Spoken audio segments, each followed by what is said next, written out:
that you can follow as you find your spark and bring your spark to life. The first is to go after the things that you want. Let me tell you a story. So a friend of mine and I, we went for a run in Central Park. The Roadrunners organization, on the weekends, they host races. And it's very common at the end of the race, they'll have a sponsor who will give away something, apples or bagels or something.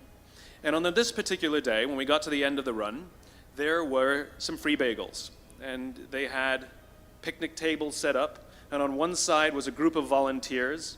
On the table were boxes of bagels, and on the other side was a long line of runners waiting to get their free bagel. So I said to my friend, let's get a bagel. And he looked at me and said, the line's too long. And I said, free bagel.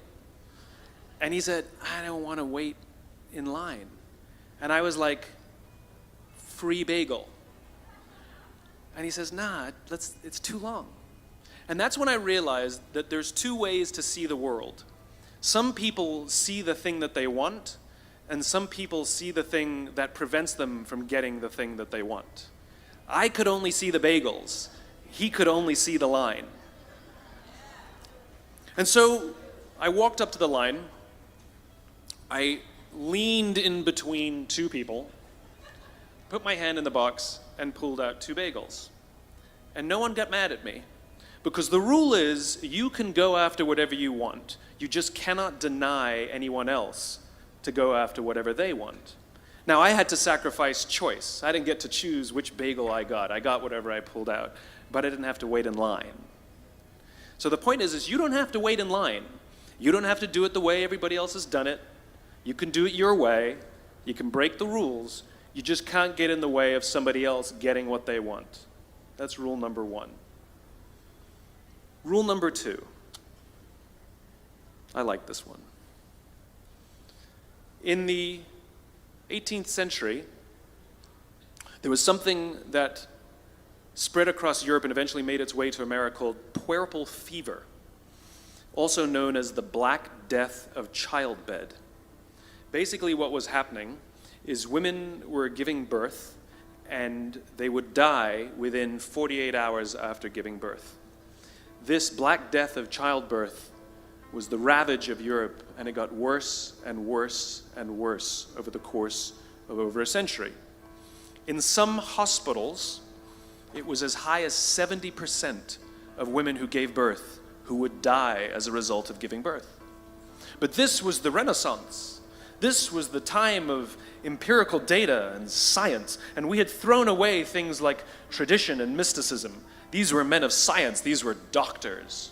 And these doctors and men of science wanted to study and try and find the reason for this Black Death of childbed, and so they got to work studying, and they would study the corpses of the women who had died. And in the morning they would conduct autopsies, and then in the afternoon they would go and deliver babies and finish their rounds.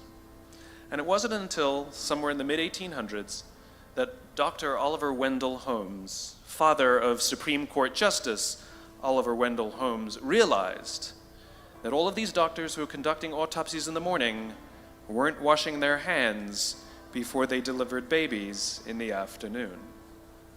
And he pointed it out and said, guys, you're the problem. And they ignored him and called him crazy for 30 years. Until finally somebody realized that if they simply washed their hands, it would go away. And that's exactly what happened. When they started sterilizing their instruments and washing their hands, the Black Death of childbed disappeared. My point is, the lesson here is, sometimes you're the problem. We've seen this happen all too recently with our new men of science and empirical studiers and these men of finance who are smarter than the rest of us until the thing collapsed. And they blamed everything else except themselves.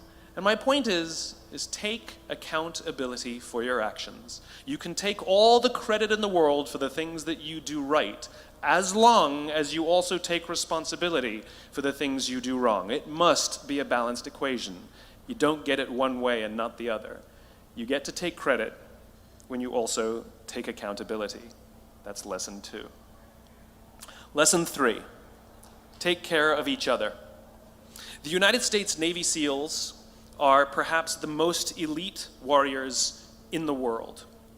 And one of the SEALs was asked, who makes it through the selection process? Who is able to become a SEAL?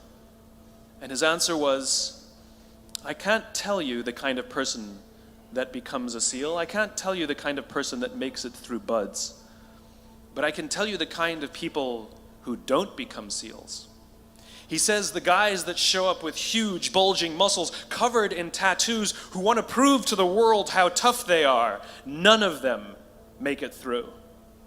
He said the preening leaders who like to delegate all their responsibility and never do anything themselves, none of them make it through.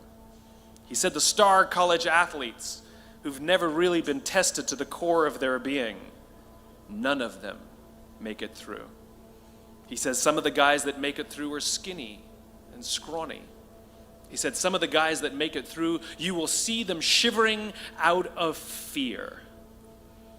He says, however, all the guys that make it through, when they find themselves physically spent, emotionally spent, when they have nothing left to give physically or emotionally, somehow, some way, they are able to find the energy to dig down deep inside themselves, to find the energy to help the guy next to them. They become SEALs, he said. You want to be an elite warrior. It's not about how tough you are. It's not about how smart you are. It's not about how fast you are. If you want to be an elite warrior, you better get really, really good at helping the person to the left of you and helping the person to the right of you. Because that's how people advance in the world. The world is too dangerous and the world is too difficult for you to think that you can do these things alone. If you find your spark, I commend you. Now, who are you going to ask for help, and when are you going to accept help when it's offered? Learn that skill. Learn by practicing helping each other. It'll be the single most valuable thing you ever learn in your entire life. To accept help when it's offered and to ask for it when you know that you can't do it. The amazing thing is when you learn to ask for help, you'll discover that there are people all around you who've always wanted to help you. They just didn't think you needed it because you kept pretending that you had everything under control. And the minute you say, I don't know what I'm doing, I'm stuck, I'm scared, I don't think I can do this, you will find that lots of people who love you will rush in and take care of you. But that'll only happen if you learn to take care of them first.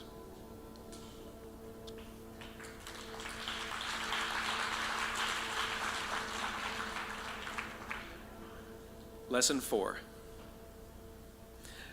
Nelson Mandela is a particularly special case study in the leadership world because he is universally regarded as a great leader.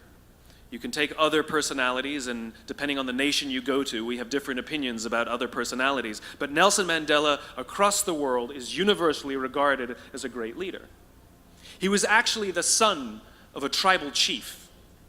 And he was asked one day, how did you learn to be a great leader?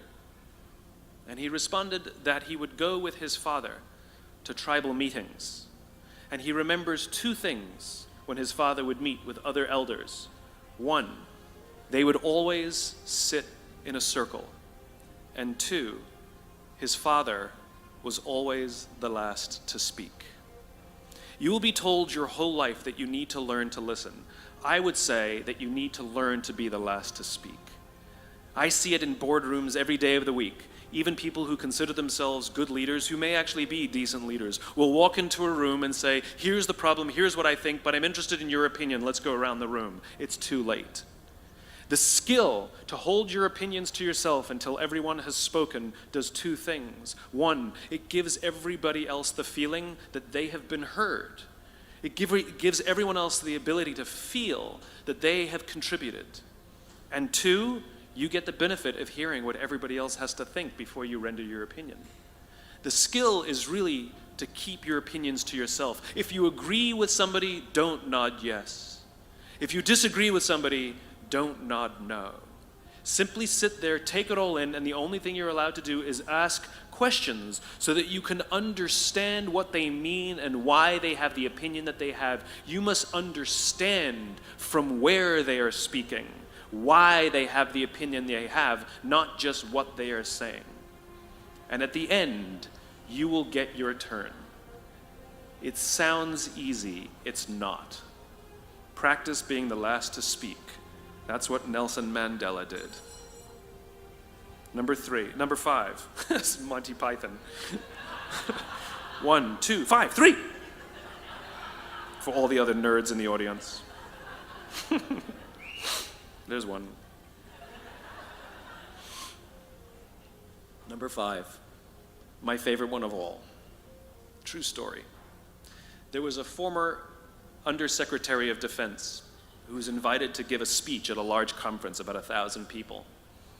And he was standing on the stage with his cup of coffee and a styrofoam cup, giving his prepared remarks with his PowerPoint behind him.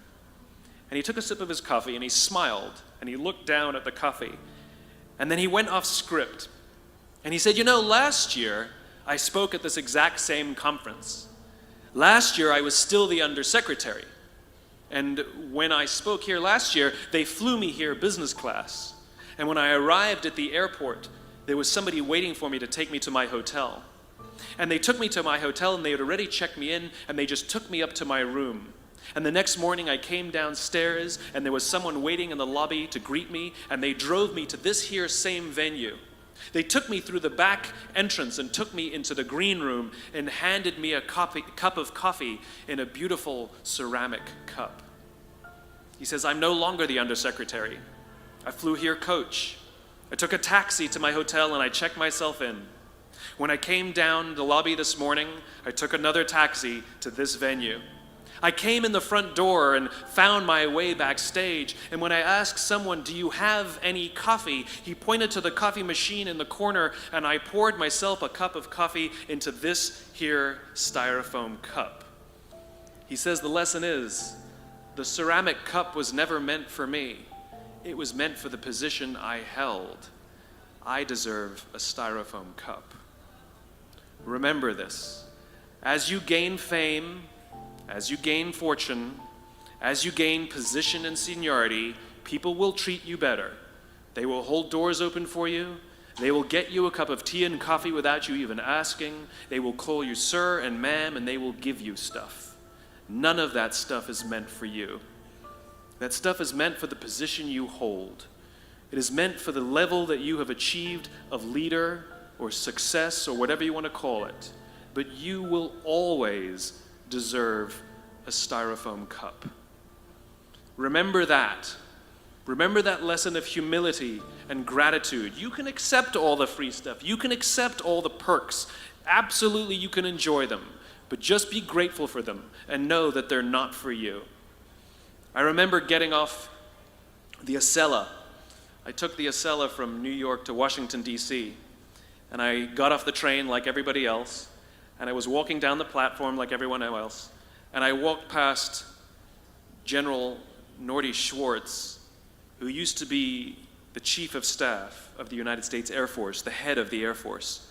And here I did, see a guy in a suit schlepping his own suitcase down the platform just like me. And just a couple months ago, he was flying on private jets and he had an entourage, and other people carried his luggage. But he no longer held the position. And so now he got to drag his own suitcase.